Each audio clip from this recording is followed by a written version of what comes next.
Network का कुछ issue है ना? मैं 2 मिनट कॉल करूँ? हाँ, एक हाँ, कनेक्शन अपना मेरा ये वाला चेंज कर रहा हूँ। This is not the account. There is my account secretary PDF वो लक्ष्य 2 मिनट में कॉल करूँ? This is not the account. This is a different account. हाँ, मैं 2 मिनट कॉल कर रहा हूँ. How would I open another drive? Can you hear me, Radhe and Vladimir? Yes, I can hear you. We don't see Dr. Ravi, although I know that she's on. Yeah, she's connecting, and we have contacted Karan Singh and sent the Zoom link to him. So I guess it's getting sorted out. Okay, perfect. We'll just sit tight for a couple minutes as people are still logging in anyways. Yeah.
Namaste, Pashi ji, namaste. I'll sit there. Okay.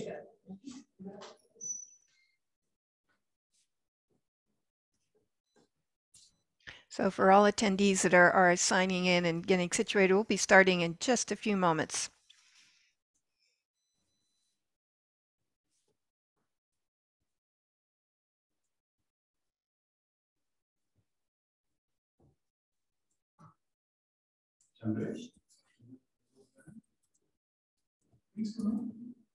Wasn't that the idea?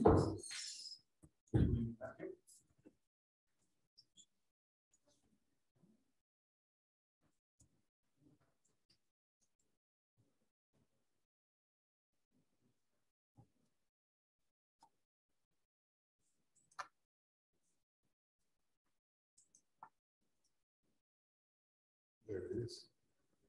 Can you hear me? Yes, good evening, Karan Singh. Namaste. Namaskar. Namaste. I'm sorry I'm a little late. There's a problem. Your voice is a bit breaking. If we could have a little bit microphone closer, maybe. I do not know whether it is doable. Is that clearer now? Oh, it's better. It's better. Yeah. Okay, and Dr. Karan Singh, whenever you are comfortable and ready, we'll have Anu open the webinar, so you let us know. All right. Should I start? Okay. Yeah. Anu, we'll turn it over to you. I thought that the program said that welcome and introduction, 5 minutes, let over. Why is it not clear? Yes, yeah. I'll start off if you like. I'm fine.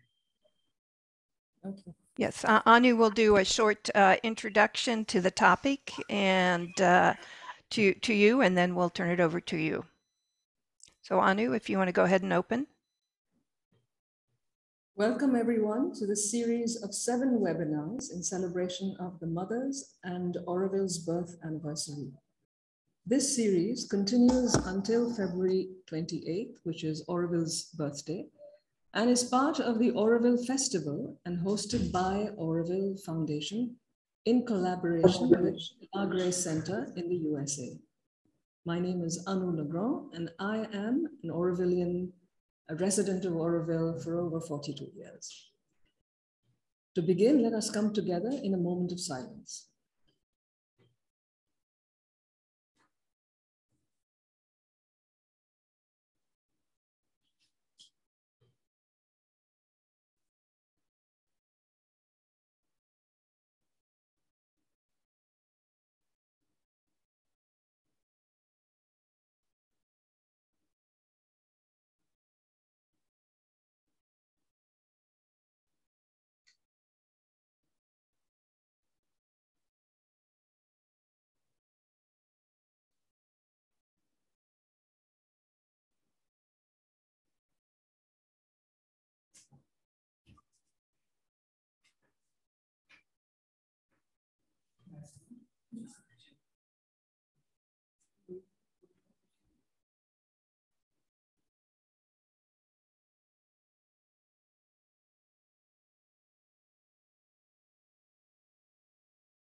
The topic that will be addressed today by our three distinguished guests, Dr. Karan Singh, Dr. Jayanti Ravi, and Pashi Kapur, is the 5 dreams of Sri Aurobindo. This message for the future of India and the world takes special relevance today as the situation intensifies around the world. Sri Aurobindo differed in many ways from Gandhi in the approach to India's freedom. For ironically, the prophet of non-violence was taken in his very final hours through violence. And that is what the first dream of Sri Aurobindo addressed for India. I'll just run through the bios, the introduction to each person, each of our panelists. So with this short introduction to the topic, it is my pleasure to introduce our honorable guests. First, Dr. Karan Singh. Dr. Karan Singh was born on the 9th of March in 1931 to Maharaja Hari Singh and Maharani Tara Devi.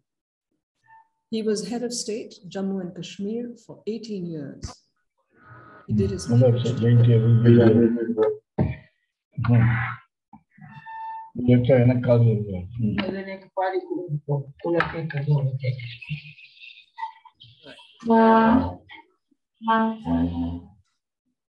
If everybody could kindly keep on mute while Anu is speaking, we'd appreciate it. Thank you. So he was the head of state of Jammu and Kashmir for 18 years, did his PhD on the political thought of Sri Aurobindo. Dr. Karan Singh joined the Union Cabinet of Srimati Indira Gandhi in 1967 at the age of 36, the youngest person to become a cabinet minister. Elected 4 times to the Lok Sabha from the Udhampur constituency in Jammu and Kashmir.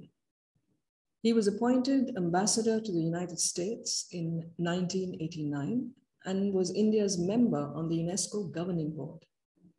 He chaired the Auroville Foundation as chairman of its governing board for 20 years and was a 4-time member of the Rajya Sabha. He is recognized as an outstanding thinker in India and abroad and has written 20 books on a variety of subjects. Our second panelist today is Dr. Jayanti Ravi, the secretary of the Auroville Foundation. A scientist, civil servant, performing vocalist, administrator, thinker, and a widely traveled development practitioner, Dr. Jayanti Ravi entails many realms of experience in her multifaceted career. She holds a master's degree in nuclear physics from the University of Madras, an MPA from Harvard University, and a PhD specializing in technology-enhanced education. Having authored books, case studies, newspaper articles, published papers in international journals, she has also guided doctoral students and has been a visiting faculty at Harvard University.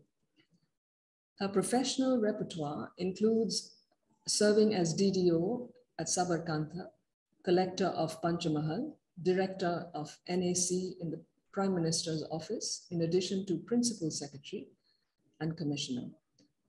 Also in rural development in Gujarat. She has championed the Swachh Bharat mission for rural sanitation in the state for 2 consecutive years. Until recently, she was principal secretary of the Health and Family Welfare Department, Gujarat, after being Commissioner Health for over 2 years. She now serves as secretary of Auroville Foundation. Dr. Ravi is a devotee of Mother and Sri Aurobindo and has closely worked and been mentored by Professor Kirit Joshi. With complete faith in the Mother and Sri Aurobindo, she is currently offering her efforts and a sincere aspiration at the lotus feet of the Mother to move towards the manifestation of the Mother's dream, a city of goodwill and harmony, Auroville. And our third panelist for today is Pashi Kapur. Pashi has a mechanical engineering background with 16 years of senior management experience with multinational engineering companies based in Kolkata, when he came in contact with the Mother the first time in April 1968, just a couple of months following the inauguration of Auroville Enchanted by both the mother and her unique project, Pashi became an enthusiastic volunteer to serve her in any manner she deemed fit. In 1970, she gave him an enthusiastic approval for a project she had named Auroservice to relate with centers all over India and to take up locally viable projects based on skills and competence of devotees in the spirit of Karma Yoga to generate revenue for the center and to support Auroville. In 1972, Pashi was assigned the task of organizing various states to formally celebrate Sri Aurobindo's birth centenary. And with the support of friends, he organized these celebrations in a number of states across India. In 1973, his birthday in March, he received his final permission to join Auroville and moved to Aspiration in December 1973. Having met Roger in 1969, he had become part of Roger Anger's think tank along with Prem Malik and Ramanathan. But from 1973, he became an integral part of the Auro Future office till 1978. And he was appointed member secretary of the Comité Administratif de Auroville from 1974 to 1978. He would rejoin Auro Future again in the year 2000, and since then has been active in various fields of activities such as member of special committees and task forces. For example, the statutory recognition of the master plan, land resource development, and the oversight committee of the governing board, and so on. So before handing over the space to Dr. Karan Singh, please, everybody who has joined us today, please note that there will be questions, time for questions. So if you could kindly post your questions in the Q&A box rather than in the chat box. So for now, over to you, Dr. Karan Singh.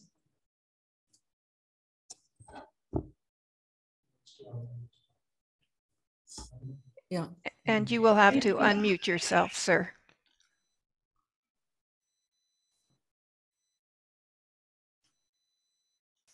Let's see if I can do it.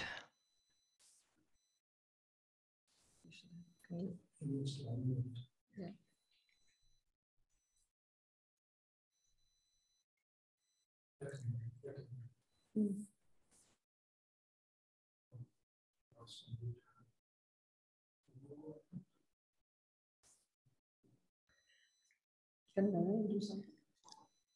Yeah, I think somebody's going to help him here in a second to unmute.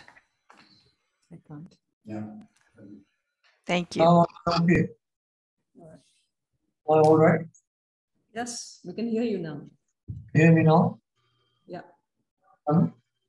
Yes, we can hear you now. Okay, all right. I'm going very high. Let's start again. Anu Majumdar, Dr. Jayanti Ravi, good friend Pashi Kapur, whom I can't see at the moment, and everybody else who's listening in. I'd like to commend the Auroville Foundation and Lagras, USA, for organizing this series of webinars in connection with the birthday of Auroville and the mother's birth. I think that it's a very rich repast that I have been given the topic of speaking on 5 dreams. Before I get into the 5 dreams, I'd like very briefly to go through the 5 phases of Sri Aurobindo's life.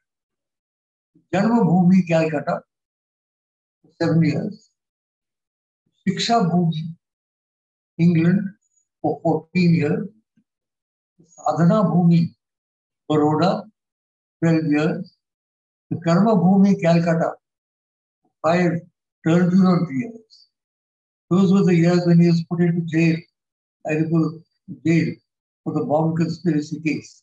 And I must read what C.R. Das, in his defense lawyer, said in closing speech. I'll quote. He said, quite extraordinary. My appeal to you is this. that long after the controversy will be hushed in silence, long after the turmoil and agitation have ceased, long after he is dead and gone, he will be looked upon as the poet of patriotism, as the prophet of nationalism, and the lover of humanity. Long after he is dead and gone, his words will have echoed and re-echoed, not only in India, but across distant seas and lands. Therefore, I say, the man in his position is not only standing before the bar of this court, but before the bar of the High Court. Very dramatic words by Siata. And that is the Karma Bhumi. Then the Yoga Bhumi for 40 years, Pondicherry. He's been through all these different phases in his life, each one of which is fascinating. Now let me come to the 5 dreams. I will not take too much time to read them out because I have not been given a great deal of time. But I'll go through them and try and present them. The first dream was a revolutionary movement to create a free and united India. India today is free, but she has not achieved it. So he is obsessed with the idea of Indian unity. He says that this partition is there, but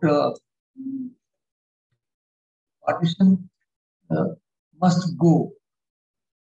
Because as long as it lasts, India will be seriously weakened, even crippled. Civil strife may remain always possible, possibly even a new invasion and foreign conquest.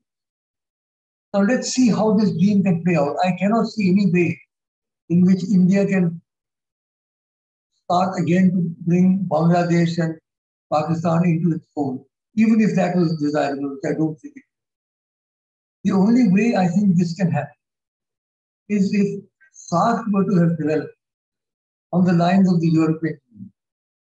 You will recall that in Europe, France, Great Britain, and Germany were at each other's throats for 1,000 years. And yet, when the revolution came, when the European Union emerged, they suddenly became one union. The franc disappeared, the lira disappeared, the mark disappeared. There was a European currency. That is the only way in which unity can once again be established. I think my comment on Sri Aurobindo's first dream is, although it is a noble idea, any idea that we bring back physically these territories into India, I don't think is practical. He has said, in the way unity must finally come about under whatever form, the exact form may have a pragmatic but not a fundamental importance. But by whatever means, in whatever way, the division must go. So, SARC at present, I'm afraid, is moribund because of the Indo-Pak. One day, perhaps, if India and Pakistan can solve our problems, mutual problems, SARC can be revived. That is the only way, I think, Sri Aurobindo's first dream. The second dream was for the resurgence and liberation of the peoples of India and a return, peoples of Asia, and a return to a great role in the progress of human society. That, I think, has been fulfilled. Asia is now entirely free of colonial domination. Asia has risen. China, which is a great Asian power, has risen. India is a great Asian power, has risen. Japan has risen. Asia, I think, has begun to play its role in world affairs as Sri Aurobindo had indicated.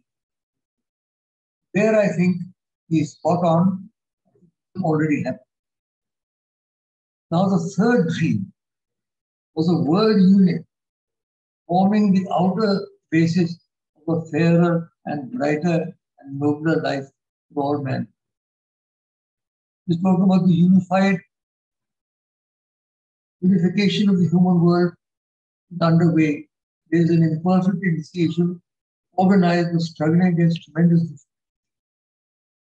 He says that if that does not happen, and these are very ominous words, catastrophe may intervene, interrupt or destroy what is being done. Even then, the final result is shown. Now, this sentence has always haunted me. What does he mean by saying a catastrophe may intervene? Are we moving towards the catastrophe today as we speak?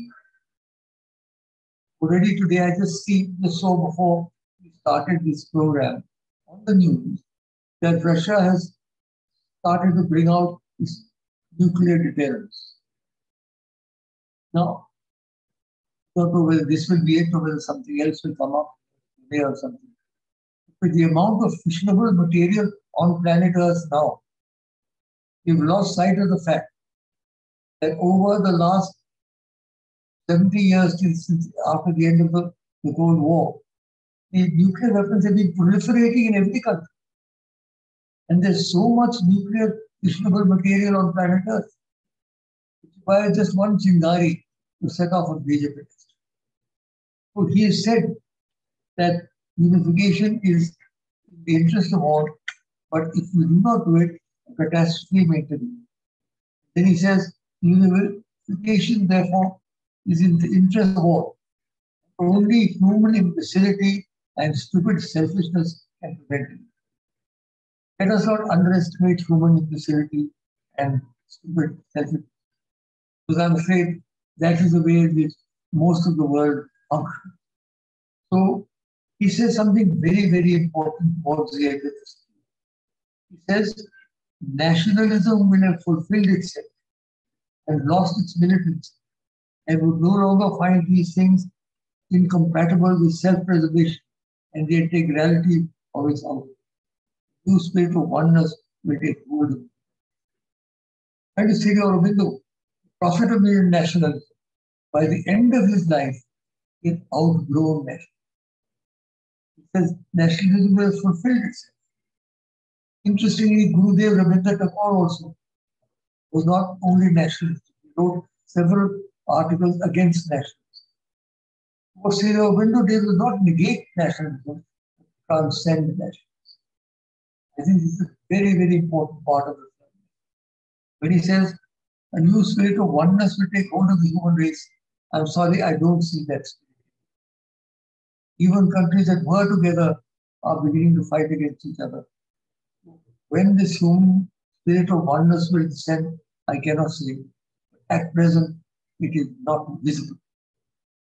So the third dream, I'm afraid, of human unity is also very far from realization. Of course, Sri Aurobindo talks in a different time frame, not in our time frame, dozen years. But the fact is that the third dream also seems to be present to be highly problematic. About my friend Pashi. Fourth dream, another dream, the spiritual gift of India to the world has already begun. Indian spirituality is entering Europe and America in an increasing measure. That movement will grow with the disasters of the time. More and more eyes are turning towards her. There is even an increasing resort, not only to her teachings, but to her psychic experience. This has been fulfilled. Since Swami Vivekananda, there has been a deluge of Vedanta and Indian philosophy in the West, and not only philosophy, but also the practice. Karma Yoga and the Raja Yoga practices, Kriya Yoga, ISKCON, and so on. And there is this yoga, thanks to Prime Minister Narendra Modi, the Day of Yoga, the World Day of Yoga, has taken yoga across the world. Yoga, of course, is much more than the physical exercises that we see. But nonetheless, it is an important opening. So the fourth dream, I would say, like the second dream, the rise of Asia, is fulfilled. The fourth dream of Indian spirituality entering Europe and America has been fulfilled. And then, interestingly enough, it is only in the fifth dream that he comes to the higher consciousness. You see, it is important to remember that till the end of his life, Sri Aurobindo remained interested in world affairs, what was happening. He kept in touch. When the Cripps mission came, he wrote to the Congress to say, please accept this, because this is the last possibility of keeping India united. It was ignored when partition came about with all its disaster. He was always there. His loaded reputation was so strong, people forget this. Like Rabindranath Tagore's literary stature was so high after the Nobel Prize, people forgot that he was interested in his essays, for example, on nationalism. Aurobindo remained concerned, and therefore it is only the fifth and the last dream of his where he speaks. Final dream, a step in evolution, raise man to a higher and larger function. Begin the solution of the problems that perplexed her. Man first began to think and to dream of individual perfection and the perfect design. He says, this is still a personal hope and an ideal. It has begun to take hold both in India and in the West on forward. The difficulties in the way are more formidable than in any other field of endeavor. Difficulties were made to overcome. If the supreme will is there, it will be overcome. Here too, if evolution is to take place, since it must proceed to a growth of the spirit and the inner consciousness, the initiative can come from India. Although the scope must be universal, the central movement. With this, he ends his 5 dreams. Such is the content which I put into the state of India's liberation. Whether or how far this hope will be justified depends upon the new and free. It's very, very significant. Aurobindo's birthday was the day that India attained independence. And this year, the 22nd of August, the 15th of August, which will be the 75th anniversary of the Indian Republic, will be the 150th anniversary of the tremendous simplicity there. Clearly see that Aurobindo's force, his ideas are there. We've not been able to live up to them. As I said, as far as I can see, only 2 of the 5 dreams are really bearing possibility. The other 2 is going in the opposite direction. And the 5th one, of course, is up each one. I'll end with a limerick, which, as you know, is an amusing poem, 5-line poem, which I learned a long time ago. God's plan made a hopeful beginning, but man spoiled his chances by sinning. We know that the story will end in God's glory, but at present the other side is. So all of us who are involved in the Aurobindo movement, who are involved in the movement, the consciousness movement, should I say, in different ways, to see Aurobindo and through other possibilities.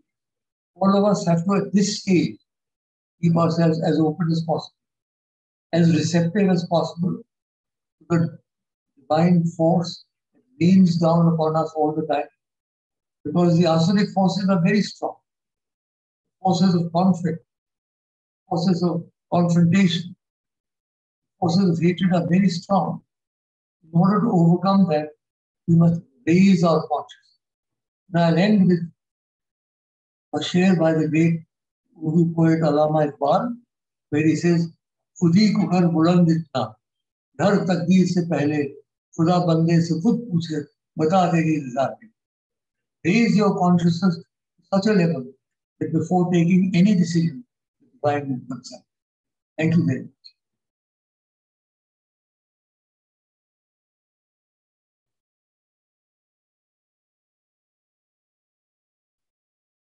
Hello, back to you.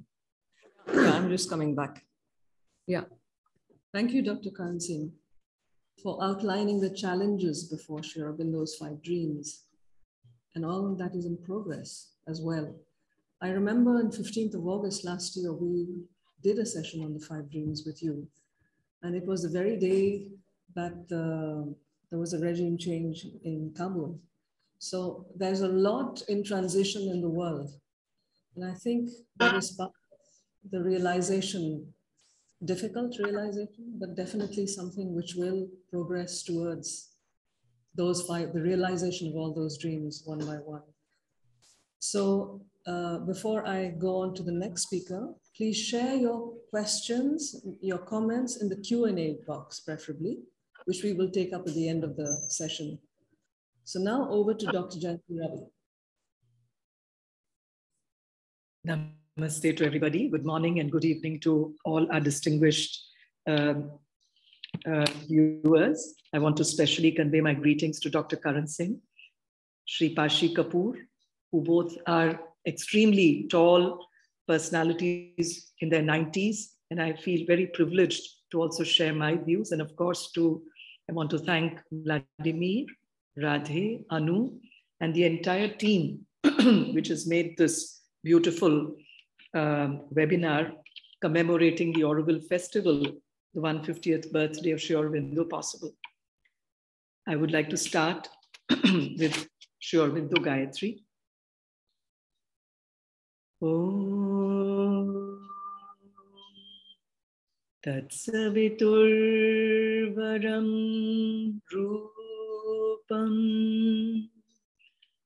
Jyotihi Parasya Dhimahi Yanna Satyena Deepayet Satyena Deepayet Om Tat Saviturvaram Rupam Jyotihi Parasya Dhimahi Yanna Satyena Deepayet Satyena Deepayet.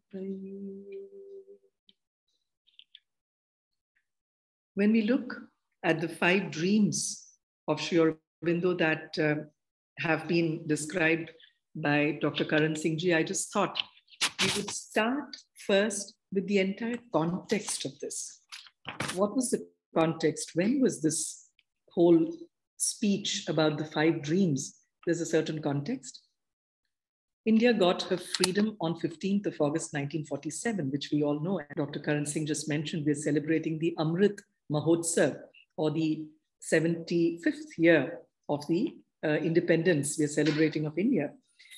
And that day also happened to be the birthday of Sri Aurobindo. And in fact, in all his humility, we know that he had played a very significant role. And on that day, his age, he was 75 years old, after really spending 38 full years straddling in the world of intellect, knowledge, revolutionary work, political, absolutely into politics, doing cutting edge work there during the freedom struggle, and then coming to Pondicherry at the age of 38, almost 40 years was spent at Pondicherry by then, by the time this speech that he gave, which is so special, called 5 Dreams of Sri Aurobindo.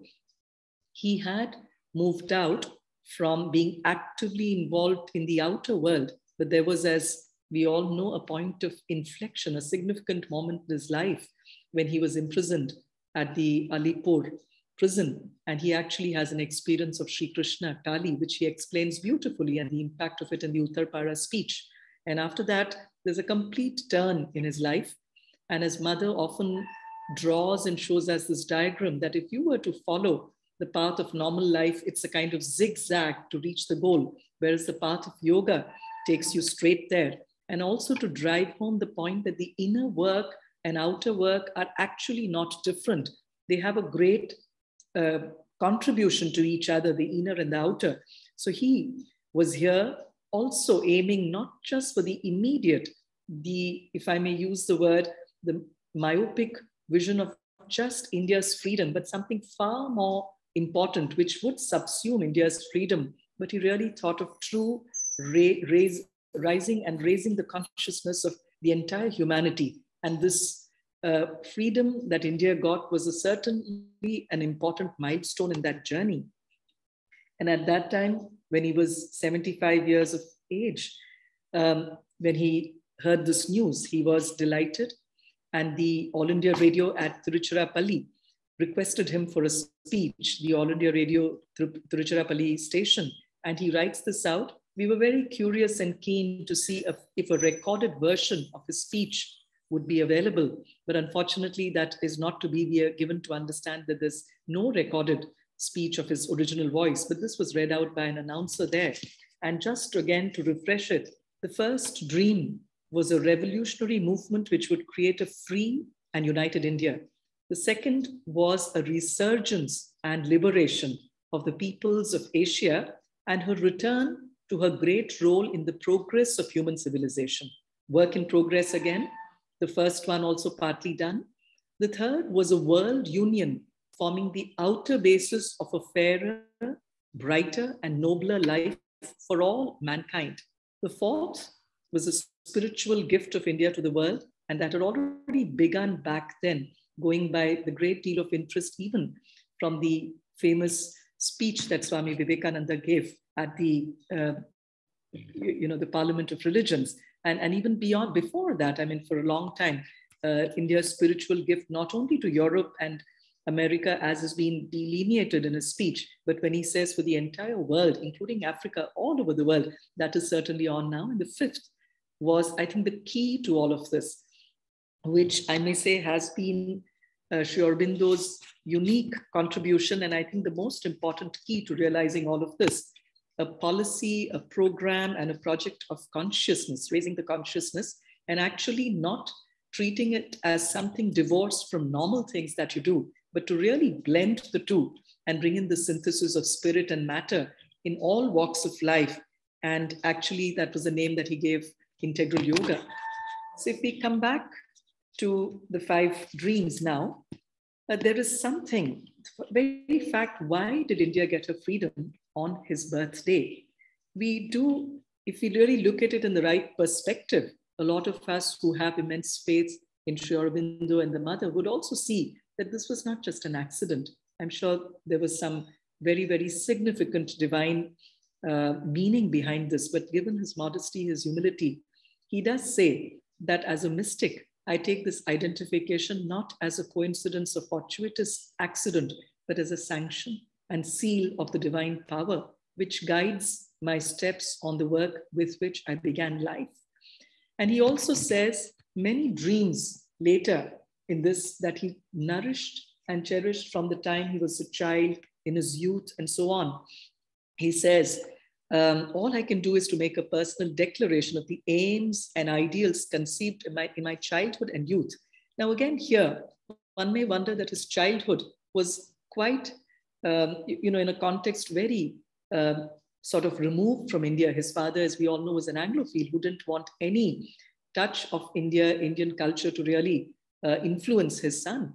But nevertheless, if you look at his childhood, his interests, his preferences really do indicate and show a consciousness which was extremely wide, deep, and raised. So the poetry that he wrote, all of it.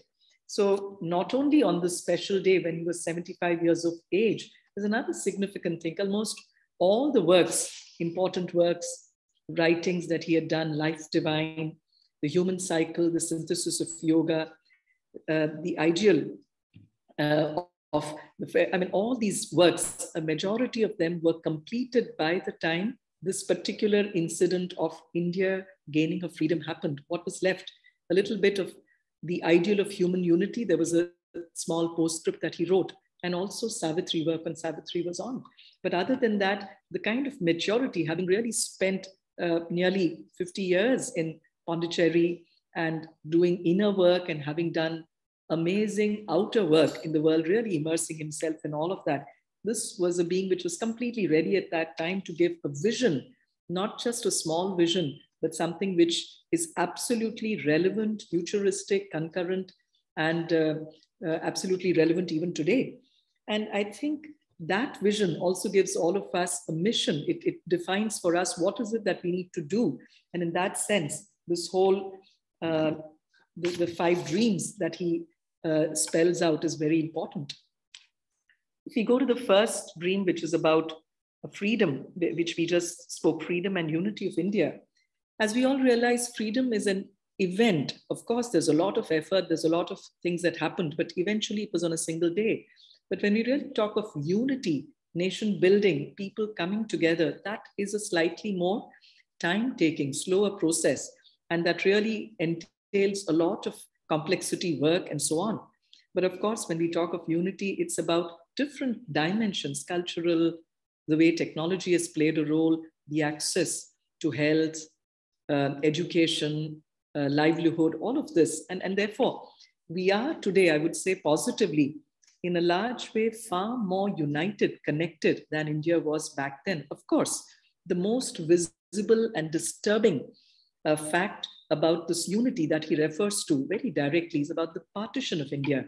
And while he does say that this is something that is absolutely not desirable, but if we really read what he has said, he does mention that the partition of the country must go.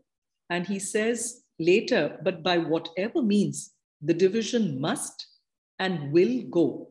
And I am a bit of a diehard optimist. And I do feel that just as was explained, the European Union and all of this, we've seen the Berlin Wall falling down. We've seen so many historic things that have completely changed the geography, the dynamic of the world, and not from an outer work alone, but if there is truly that critical mass of raised consciousness where we're not really talking from a sense of cornering land, cornering wealth, amassing, having greater domination, but from that sense of really raising our level to truly become willing servitors of the divine and actually offering ourselves. I do think that doesn't seem an impossibility. It may seem like something which is a difficult thing to attain, but possibly in our lifetime, some of us may be, and we do hope and pray we're able to see that. The second was about a resurgence and liberation of the peoples of Asia. While liberation in a dictionary sense of really having gotten freedom, that too, it's not really as if it's a monotonic, clear, linear movement that has happened. There is a lot of turbulence, and we do see that sometimes there are ups and downs, but the overall curve is moving up in terms of liberation of the peoples of Asia. But is this really true resurgence? And her return to her great role in the progress of human civilization? Because all of us who've visited the playground at the ashram and we're familiar of the map that was put up there, it's not a political map of India. It doesn't show, but it really shows the spiritual map of India, which encompasses all of these countries, because we all really have a great cultural heritage. And there he talks of India's role, statesmanship. And he also says that, it has got a place in the committee, in the Council of Nations. And of course, India too here, not only with respect to Asia, but certainly in terms of trade, in terms of so many areas, SARC too as a body, films, media, music, art, education, technology, economy, trade, all of this, India has played a very key role in this region of Asia too. So, and especially now in the context of the Sustainable Development Goals, climate change, the kind of stance India has been taken with a great deal of dignity, fairness, neutrality, and positivity at the United Nations, the Security Council, all of it. I think it really augurs well, and we are living up to this role of India's statesmanship that Aurobindo referred to. The third is about world union, forming the outer basis of a fairer, brighter, and nobler world. And here, I think while a lot of people feel that Aurobindo's writing is sometimes dense, but I think every word has a significance.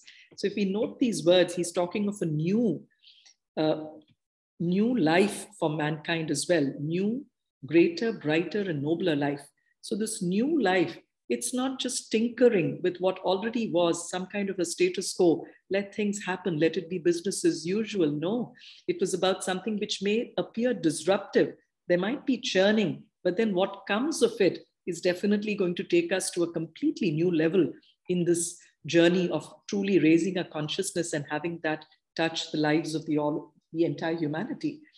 And the second is greater. So not only is this disruptive, but the direction, it's upward, greater. It's not something that's pulling us down, brighter, because this is something which is illumined by a deeper, higher knowledge, something which is far beyond our small egos, our sense of owning something, our preferences, our likes, our judgments, but consecrating all of that. And when he says noble, a nobler life for mankind, love is probably that kind of oneness and unity where it's not ego, this feeling that I need to dominate on others, power struggle, I need to corner more, amass more, but then more about realizing that we're all one. And if we truly become willing servitors to the divine consciousness and really don't worry about what is my preference, what is it that I want, I need, but more in terms of what is it that the divine asks of me. And that becomes palpable and we can hear it if we really function from that consciousness. And then when he also talks of this unification of mankind and a world union, I would there too, he talks of not a slow and timid progress, but he uses a very strong set of adjectives. He says it should be bold and swift development. And in that context too, I would say that the changes that have been happening now across the world, and if you even look at the image of India in this whole thing, because to really emerge as somebody who can play a key role in bringing about this unification, not just external, but also something that connects all of us together. I think India has the pride. I have spent a lot of my childhood also traveling abroad. I did my A-levels from the University of London. This was in the 80s. And I can say that when one lived out there abroad, the kind of respect, the kind of dignity and pride that we would feel as Indians at that time was probably, we see a marked, palpable difference now. I mean, a few years ago when I went to study at the Harvard Kennedy School, I find that the respect that Indians had for their immense contribution, whether it's the Silicon Valley, we have many such people who've come back to Auroville and are contributing with all the expertise they have, whether it is even in a university campus, we were really supposed to be very good at math, music, sports, culture, dance, and even if it was in terms of organizing these professional interest groups. So I think it's very heartwarming that India is beginning to play that role really of being a true leader that can guide. And in a certain way, there is a voluntary fusion that he also talks about. It's not just the outer unification, but he's talking of a true coming together of peoples. And that's about not really the geographical maps and the territories that he's talking of, but something about all of us uniting. And there, I think, if we really go to any of the cities across the world, if you look at the voluntary and the happy fusion of cultures, whether it's in the domain of food, fashion, cuisine, sports, games, architecture, films, technology, music, literature, I think the soft power is, as sometimes we tend to believe, is much harder than hard power. And that is happening. Look at the way the internet, social media, all of that is also really, shrink wrapping all of us, bringing us closer, although this is not without its share of, the digital addiction, and there are problems with this too. But if you look at the positive side, this is there. And similarly, the pandemic that really, turned all our lives upside down, topsy-turvy. We saw that almost every country across the world had to face lockdowns. There were protocols to be followed in public places. Travel was greatly restricted. There were many instances of families and children having to be completely confined to a small apartment and so on. And yet, if you look at the way humanity dealt with it, I am a diehard optimist. And I feel that this was indeed a very sad, a very unfortunate thing to have happened. But nevertheless, the spin-off of it, I think it really brought us to be more responsible, to be more sensitive. The fact that people went in for vaccination, started using masks when they traveled, washing hands, maintaining a distance, physical distance, because you cared not only for your well-being, but also for the well-being of others, quarantining, if you had to quarantine yourself or do what is called reverse quarantine, when the elders in the family or the comorbid people in the family were kept. So these are all indications that this movement is happening. And some of these have also shown that these have actually blurred the barriers between rich and poor, geographical barriers, gender, community level. So it's in a way really bringing us all together. And again, he spoke way back then, something which is very, very current and probably very futuristic, about dual and multilateral citizenship too. Auroville is a small experiment in that direction, and we are trying to see how all this is happening. So this too was very something futuristic that he said, very contemporary, and probably something that is happening now. The Schengen visa, all of this that we are seeing across many parts of the world. These are things that he had dreamt of way back then, and now we see it happen. And then, of course, the spiritual gift of India to the world. Of course, here again, when we really look at the landscape all around, when we do see there's a lot of misery, suffering, conflicts, turmoil, domination, power, amassing, and this way of wanting to corner things, resources for oneself, and not really be transparent, open, participative, and be more compassionate for everybody in a very fair manner. The only answer is our spiritual inheritance that we've got. If we really raise ourselves to the psychic higher consciousness level, and if we have these teaching spiritual and psychic practice that he refers to, integral yoga, which can really lead us to a new way of life, a new approach to life, then we can really transcend these personal preferences, likes, dislikes, and truly make ourselves voluntary and willing servitors of the divine. I mean, we would really be willing to give what we have and not really hold on to things that we feel are our personal preferences. And in this context, the spiritual gift of India, in the context of what Sri Aurobindo said, is not, as we would say, very shushk, dry, shushk as a Hindi word, not something which is just the dry spirituality, but he really talked of integral yoga. And I want to give some examples of initiatives, of projects and great things that have taken place in Auroville, for example, and how this is already the spiritual gift of India, not only in terms of so many people from across the world coming to India, Indian spirituality almost touching every part of the world, whether it's Buddhism too, there too. In a way, it had its origin in India, of course. And so we see this all across the world. There is a prevalence of a great deal of interest, engagement on this whole thing of raising consciousness. But if we look at certain entities in Auroville, we have an entity called Aquadine, which does this water purification.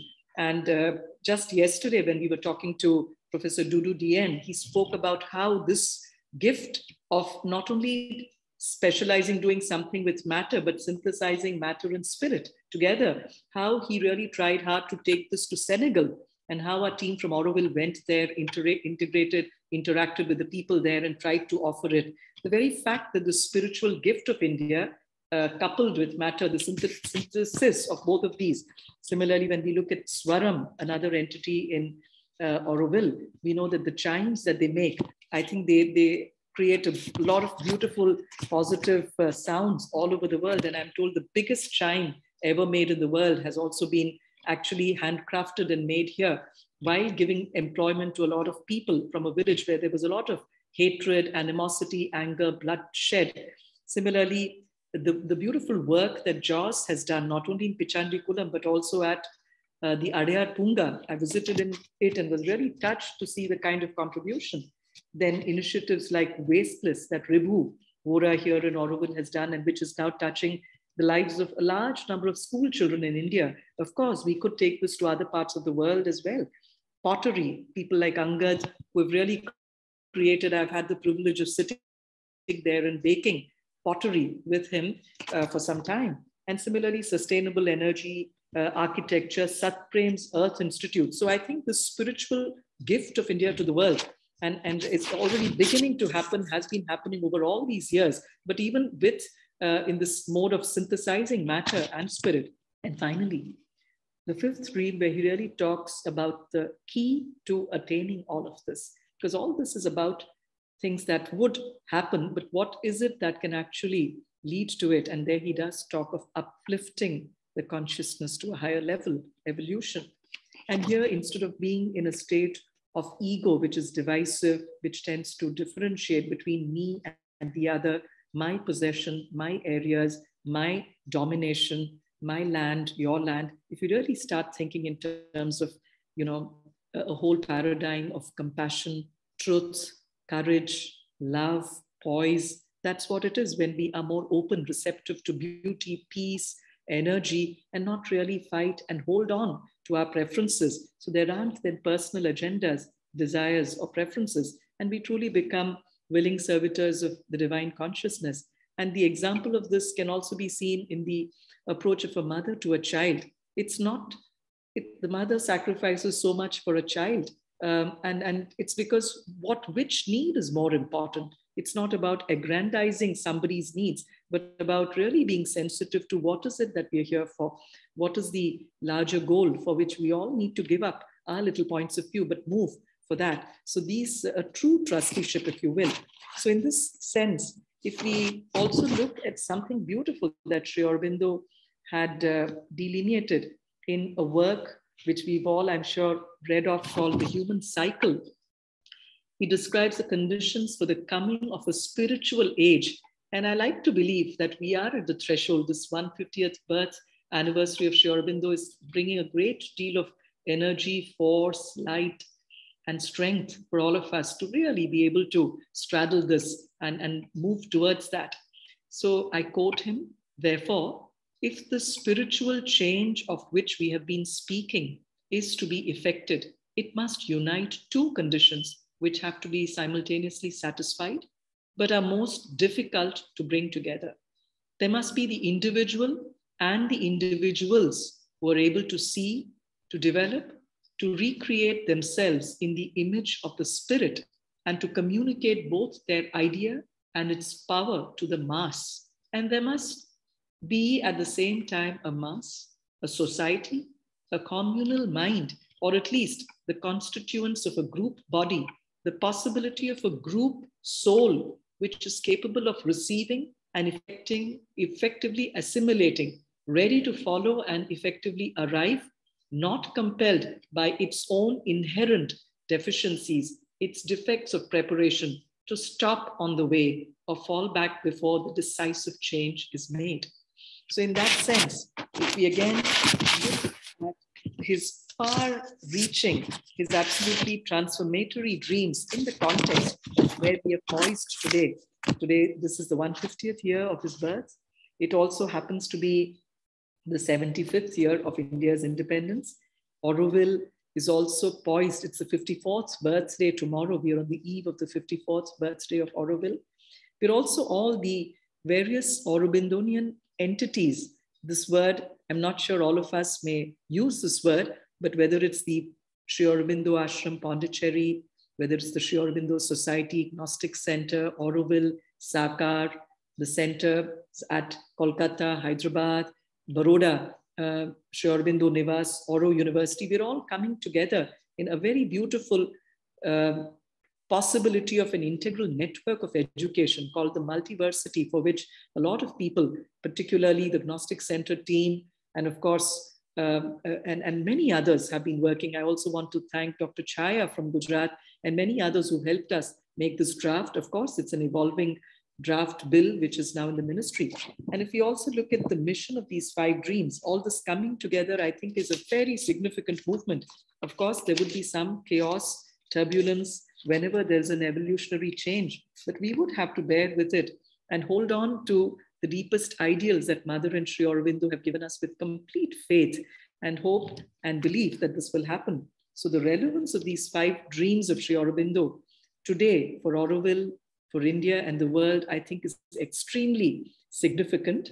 And if we really drop and shed the old ways and raise our consciousness and really fill it with truth, love, courage, and boldly move forward, I think this can be a great moment of transformation. And on this special moment in history, we can all together be a part of something which can really offer all these efforts. Of course, these are also huge personal sacrifices that people are making. But when it is really done with that feeling of consecration, you don't feel it's a sacrifice. You do take it as a part of the prasad, the sadhana that you are doing. And this is something that you're also growing within and without. And in that sense, I look at this point in time as a moment of great hope, great optimism and progress. Of course, it is something that may be enveloped with a lot of turbulence, churning, internal and on the outside, on the world level, at the level of Auroville and all of us. But I think it's a harbinger of some very beautiful things to manifest themselves. Thank you so much for giving us this opportunity. Namaste.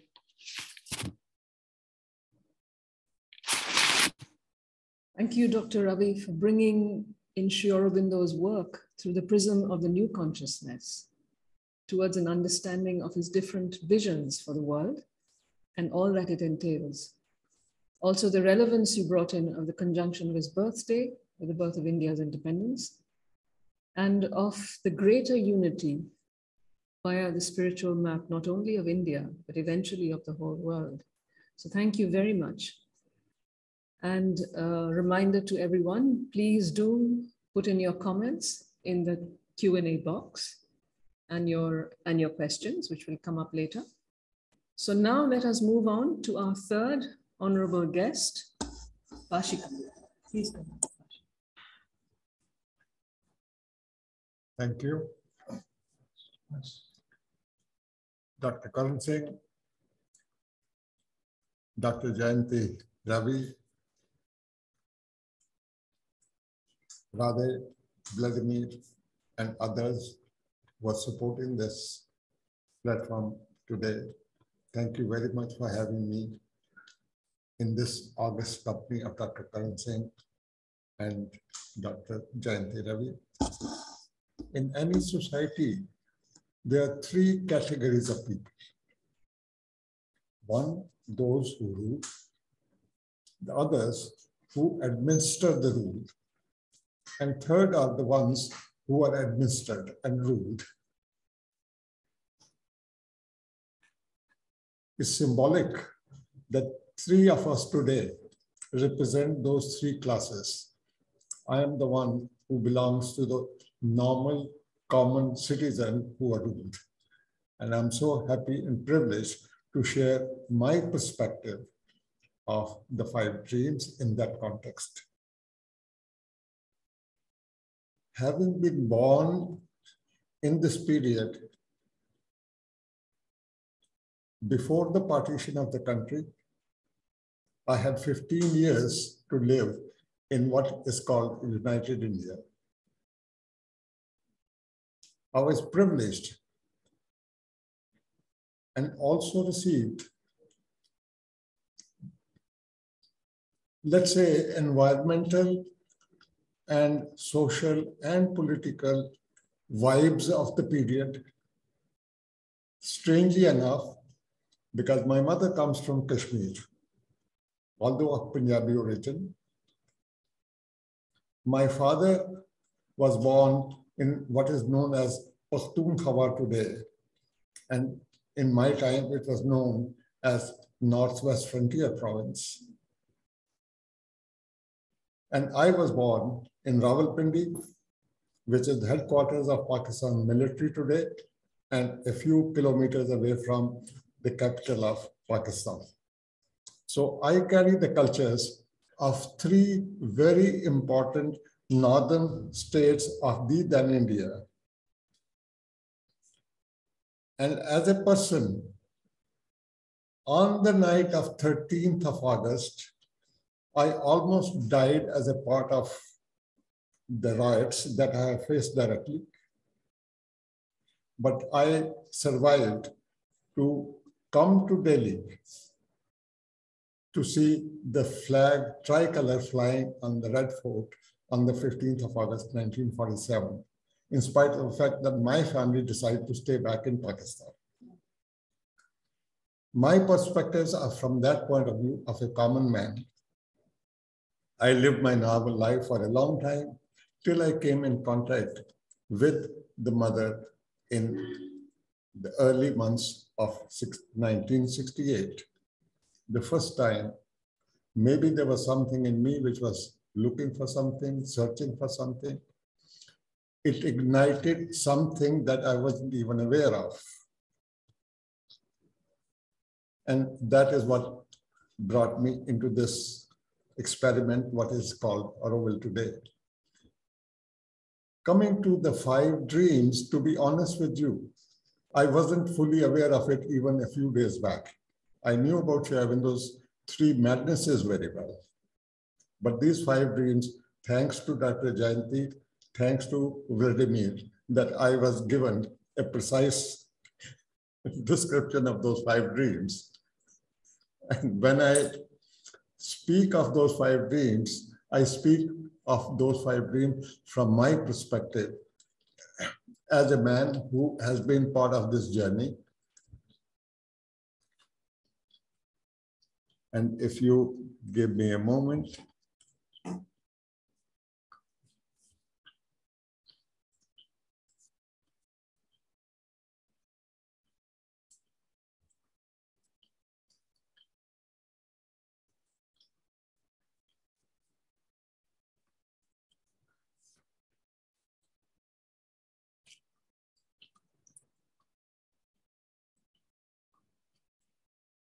The first dream of independent India and remaining united. The way things are happening today, as I see it, Bangladesh in 1971, today Balochistan at the verge of separation, Waziristan in the same way, and Sindh, another part of Pakistan, is talking in terms of freedom from our independence in terms of those. So I see this dream as much in work or work in progress, as Dr. Jayanti mentioned. And this perhaps is one of the ones that I may be able to see in my own lifetime to be happening, not exactly as United India, but in different components, but with the same common aim. And that reminds me of having seen that United India's map, where mother used to sit in the playground, and that historic picture where Pandit Nehru sitting next to her, and 3 others who were virtually prime ministers of the country, one after the other, except for one, who decided rather than to serve the country otherwise, but otherwise in the same sequence, Indira Gandhi and Lal Bahadur Shastri. So in this context, I feel that Aurobindo, who is for me, is the Rishi in the old tradition, a seer, who has visualized and seen the developments from an angle which most of us have not been able to see it. And in my context, when I came in contact with the ashram, with the mother for the first time, and had an opportunity of reading the Life Divine, it opened up a lot of vistas in my mind. It answered a lot of questions that I had, because I never understood what exactly is the purpose of our being, living a life like we do for ambitions and wealth and so on and so forth. And suddenly it occurred to me that this journey for me now starts with something that is not necessarily the first, second, or third, or the fourth dream, because they are, as I said, work in progress in any case, and naturally would happen. But I wanted to get into as a foot soldiers in the 5th dream. And there, I wish to quote from the Life Divine, which basically inspired me. So now there will be established on earth a Gnostic consciousness and power which will shape a race of Gnostic spiritual beings and take up into itself all of earth nature that is ready for this new transformation.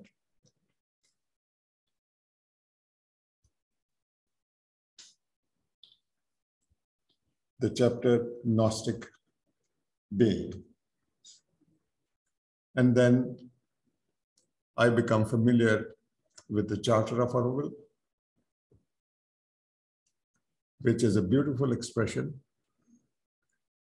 of opening up the doors at the vastest level of experience and exploration.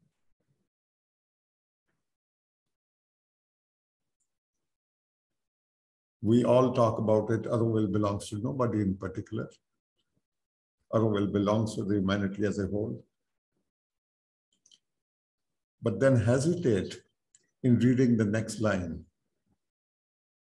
To live in Auroville, one must be a willing servitor to divine consciousness. For me, unless we delve on it individually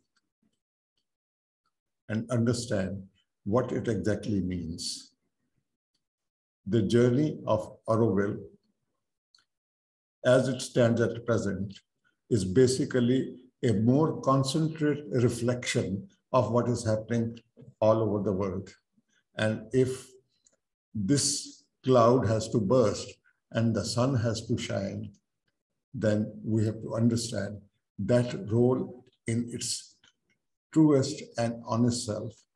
And for me, another important aspect that has been very, very essential as far as my understanding is when Mother decided to build Matri Mandir, and she called it the soul of Auroville.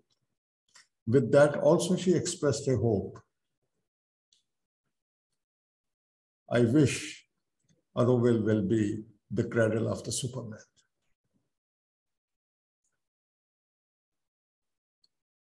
That cradle of Superman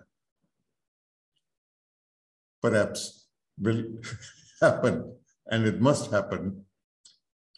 You cannot even say in which time scale. But the Matri Mandir being there gives us a possibility, because that is, in fact, in my language, a meter where I can make an assessment as to what progress I'm making in becoming a better human being.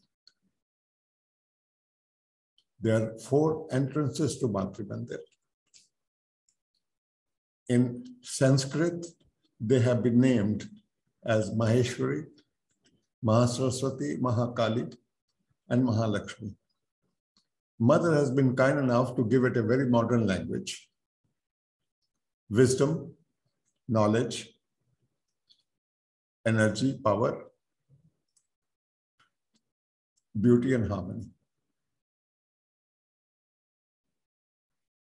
Knowledge on its own, which is the domain of the growing mind of today, is unable to distinguish between right and wrong, between positive and negative. Wisdom can guide it towards the positive.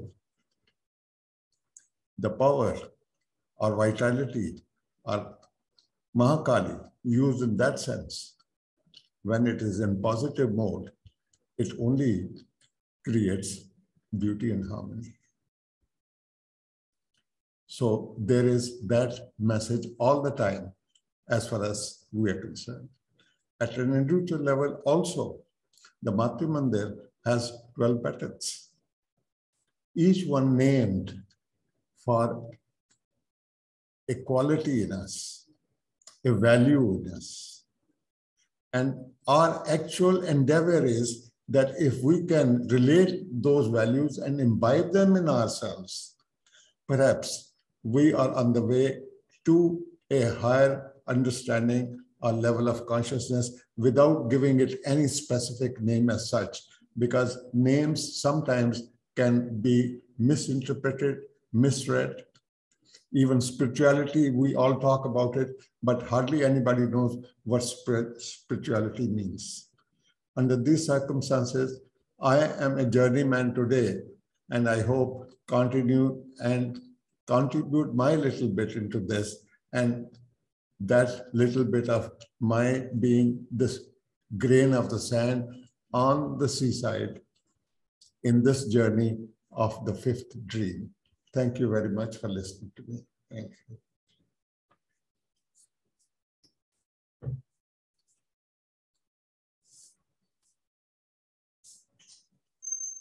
Thank you, Pashi. Thank you very much for sharing. Thank you, Pashi. Thank you very much for sharing that very poignant and powerful transition from 13th of August to the 15th of August, 1947, actually the exact moment Sri Aurobindo was, perhaps writing, and when the Five Dreams was communicated to India, and your journey thereafter. So I don't want to take up any further time. I think there are many questions there waiting for everybody. I want to thank all three eminent personalities, speakers today.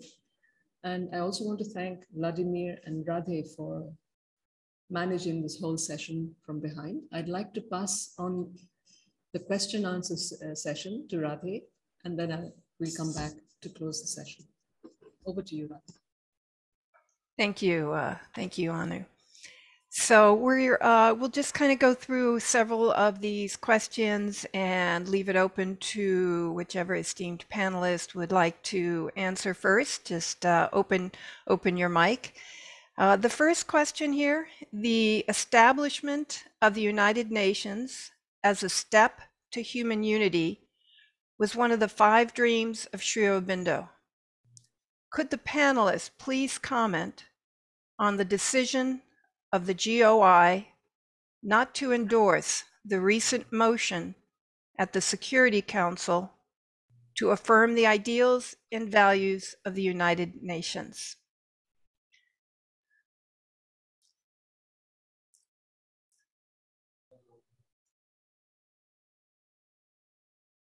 I can say something. Please. Can you hear me? Yes. Go on. I think that India, consonance with its historic rule, has always tried to bring people together rather than disunite. Therefore, I think the reason why we did not participate in that was we wanted to keep ourselves in a position where if the opportunity arises, we could become a bridge between warring factions rather than further.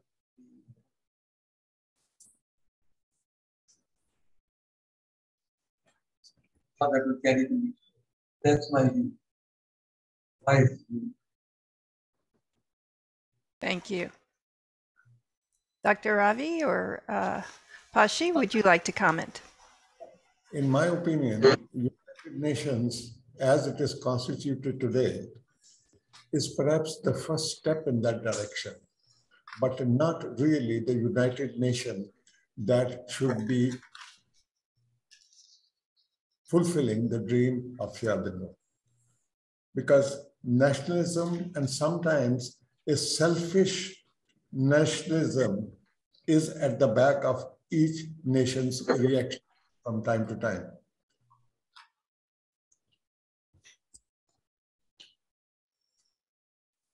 And in the present crisis, I personally believe India has taken the right stand in terms of its dharma. I would rather not elaborate on it, but I think we are the closest in event of this conflict enlarging.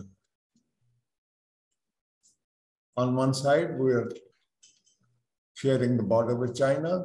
Another side, we're sharing the border with Pakistan and also close enough to the Russian aspects and so on and so forth, where we are already having a conflicted situation, 2 of our neighbors. And I don't think it is appropriate in our circumstances to take sides in a situation like that. And generally, India has always been offering a middle course for all nations to resolve their conflicts across the table rather than by violent means or aggressive means as such. That's my opinion. I tend to agree in principle with what has been shared by both the esteemed speakers. I think the role of United Nations I think our approach, India's approach, has been one based on definitely neutrality, positivity, and of course with fairness and dignity, in the hope that we're able to resolve things in a more amicable manner with a positive approach here by discussions across. And at the same time, when it comes to things like the Sustainable Development Goals and several other initiatives of the United Nations, I think India has, whether it's climate change, all of these, India has taken a very positive and a very, shall I say, proactive role as well in it. So the establishment of the United Nations is indeed a step, and India is committed to that, is what I would like to say. Thank you. Thank you, Dr. Ravi. The next question. It seems that some progress is being made in all 5 dreams, some more, some less advanced. It seems these dreams will require that the first dream, India's freedom and unity, must be complete before other dreams can be fully unfolded. Could you kindly comment? Maybe Dr. Singh, we can turn that question to you first. Well, as I said, it would be a marvelous thing. I do not think it is within the realm of the possible, even today or even 1,000 years from now. But many different ways, as I said, if something like SARC were to develop, that is the only way we can become myself. That would be very.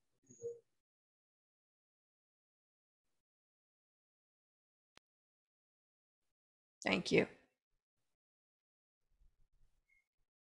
Okay, we'll move on to the next question, and this one will be directed to you, Dr. Jayanti Ravi. As Auroville secretary and a devotee, how do you intend to take Sri Aurobindo's vision forward in the challenging scenario prevailing across the world? Dr. Ravi? Yes, I think, as we've often heard it said, Auroville is also a kind of reflection of, it's a small reflection of the complexity of conflicts, human nature at a macro level or at a larger macro level that is actually manifest in the world.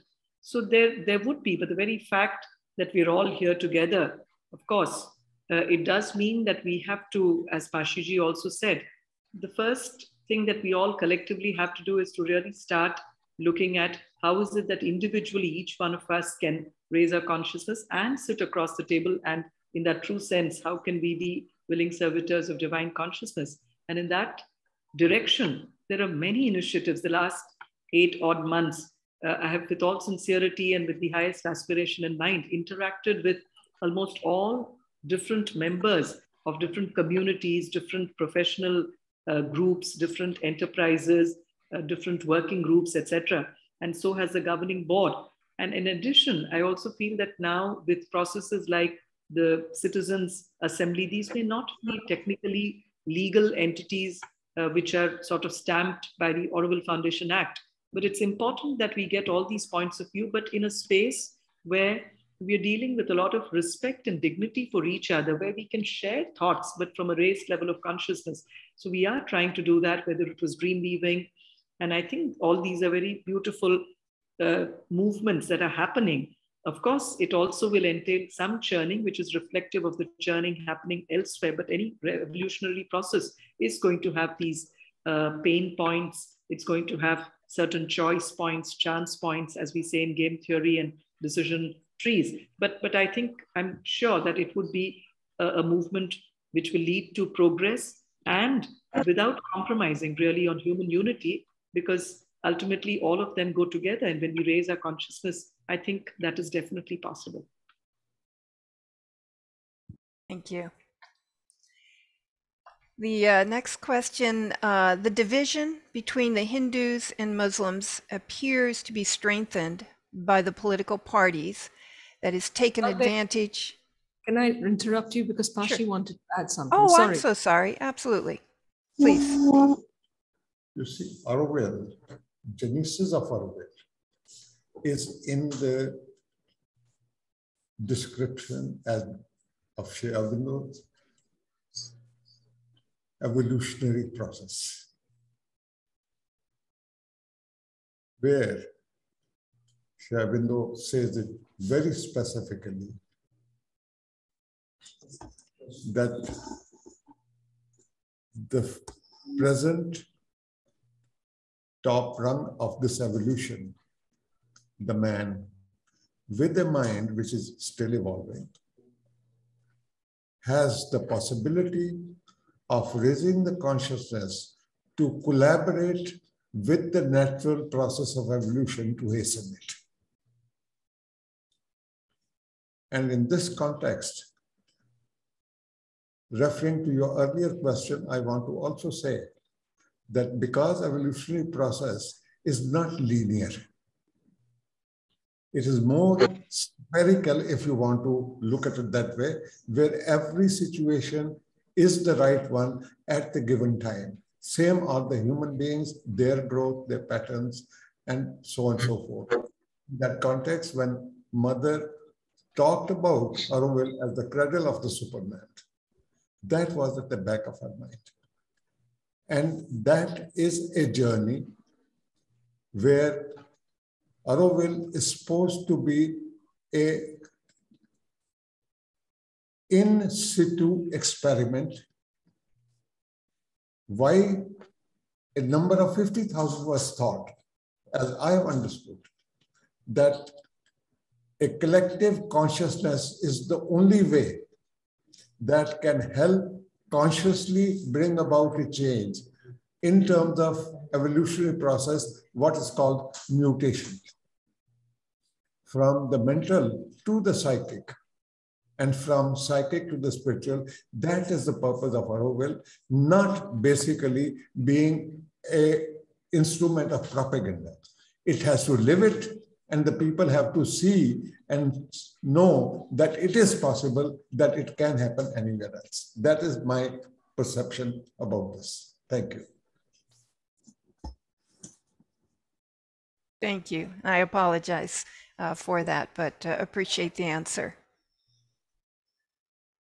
Okay, with that, then I'll move on to the next question. The division between the Hindus and Muslims appears to be strengthened by the political parties that has taken advantage by divinizing forces.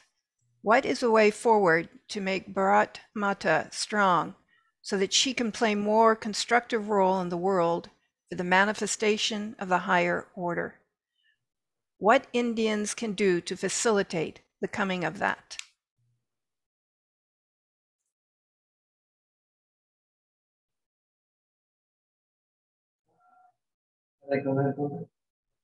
Please. Well, as you know, I come from Jammu and Kashmir, which is a Muslim majority state. I've grown up worshipping at Muslim shrines as well as Hindu. At that time in Kashmir, there was no real difference between worship at Victoria, also at I worship at Bhavani and also at Chiraj. What has happened is that this polarization is taking place. To ask what we can do. What we can do is to strengthen the interfaith. For 40 years, I've been involved in the interfaith. As you know, it began in 1893, the first parliament of the world in Chicago. Swami Vivekananda's famous. But from that time onwards, many interfaith organizations. I happen to belong to one called the Temple of Understanding. These interfaith organizations are dedicated towards trying to develop harmony between, bring people together, not in a Shastras to prove who's right or who's wrong, but in an attempt to foster the understanding between different religions. I've been active in this for 4 decades. And I would suggest that strengthening the interfaith movement is a very important way in which you can overcome the polarization.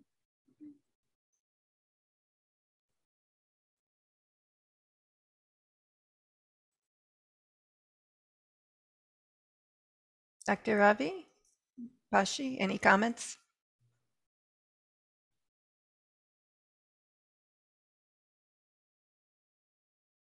I would like to, Would Pashiji like to go first? Pashiji? No, please, yours. Okay. You must have to answer all the questions. We can pass it too if there's a paucity of time. But I think if we go back to the speech of Sri Aurobindo, there's something that I really liked here. He talks about these words, overriding and consummating oneness. And then he distinguishes between oneness and unity. So oneness, possibly for us to realize that we're all equal, whether it's any so-called differences in terms of gender, caste, religion, social status, economic status, to realize there is that oneness, not making it a very standardized, uniform thing, but in a harmonizing way. We have a distinct, somebody from the southern part of India may have a distinct culture from another part of India, respecting those identities and yet harmonizing it rather than making everybody uniform. But that oneness, if there is a logical conclusion with that oneness, if we really plumb for a deeper and higher truth, and where there is action, that oneness gets united. I have a small example. I don't know if we have the time for it, Radhe, but many years back, I remember there was a school in Ahmedabad. It's a very simple incident that happened, and it was a very windy day. It's a very nice school called CN Vidyalaya. Those who are connected with Ahmedabad would know about it. And it has a Shanti Niketan, like since Dr. Karan Singh also quoted Gurudev Rabindranath Tagore. It's a beautiful school, a very old school, and has a certain tradition. So we were lighting the lamp, when there is a program, there are guests invited to light a lamp, which is how many of these programs begin. So I remember there were these different wicks, and it was very windy. And we had Kartikeya Sarabhai was also one of the guests that day. And we were all trying to light individual wicks, and it would go off. Then it just occurred to us, why don't we collect all the wicks together? So instead of having 5 different wicks like that, that was oneness. Each wick had its own potential, but when we united them together and lit, it surprisingly stayed on. The wind was not able to blow it out. So I think it's this oneness and unity. And when I read the speech, that image and that incident came to my mind. I just felt like sharing it. Thank you. Enlightened education is one of the possibilities that will remove these barriers that we have created for ourselves. And I'm very happy to say that Auroville, we have members of all the religions represented here, including the Muslims, Jews, Hindus, and various other tribes, and virtually all the political systems of the country that people have grown up from. And all of those are here basically to find a new system, new way of life as guided by the mother. And I think there is no such thing that you can say that you have a magic wand and you can change things overnight. This is a process of enlightenment, individual and collective. And sooner or later, it is bound to happen because that is what is intended by the divine consciousness. That's my firm belief. Thank you. Thank you. And we're just about at our time here. I will just, and let's have just one more question here. And then Anu, I'll turn it back over to you for the closing. The question is, I will be spending 1 year in India for my sabbatical. I aspire to constructively use my time. How can I be involved, or how can I help to advance these dreams?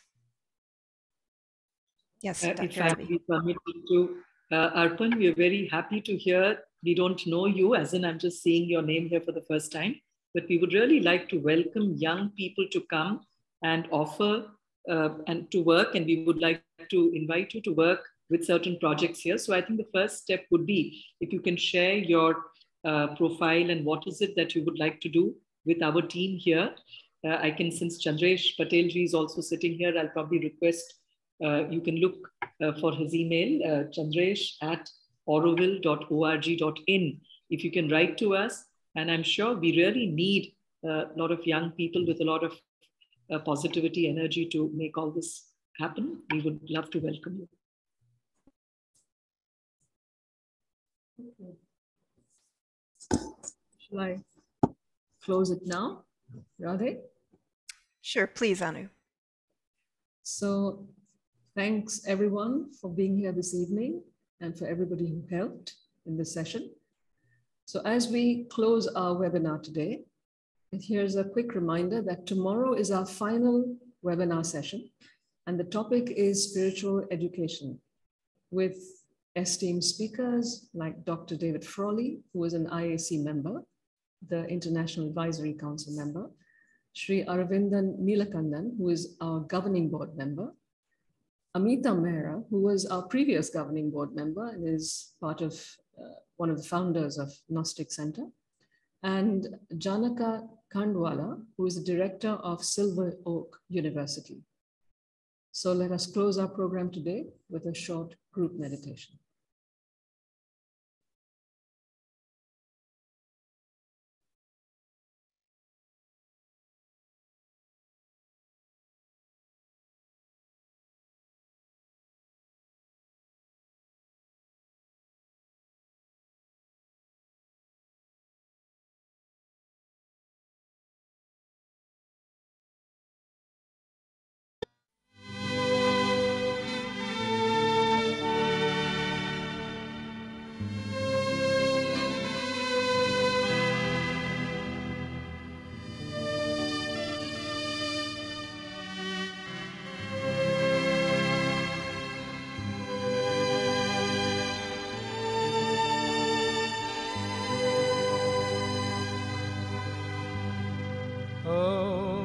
तत्सवितुर्भरमरूपं ज्योतिः परस्य धीमहि यन्नः सत्येन दीपये सत्येन दीपये ॐ तत्सवितुर्भरमरूपं ज्योतिः परस्य धीमहि यन्नः सत्येन दीपये सत्येन दीपये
तत्सवितुर्भरमरूपं ज्योतिः परस्य धीमहि यन्नः सत्येन दीपये सत्येन दीपये ॐ तत्सवितुर्भरमरूपं ज्योतिः परस्य धीमहि यन्नः सत्येन दीपये सत्येन दीपये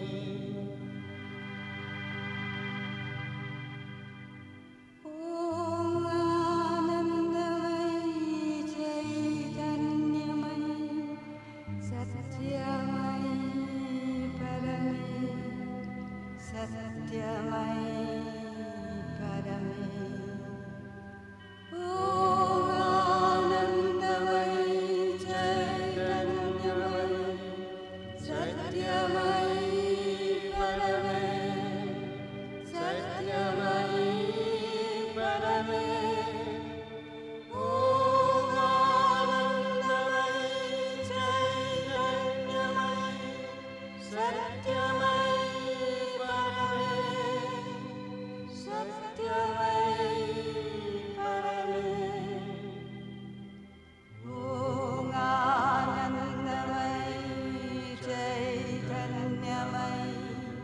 सत्यमयी परमे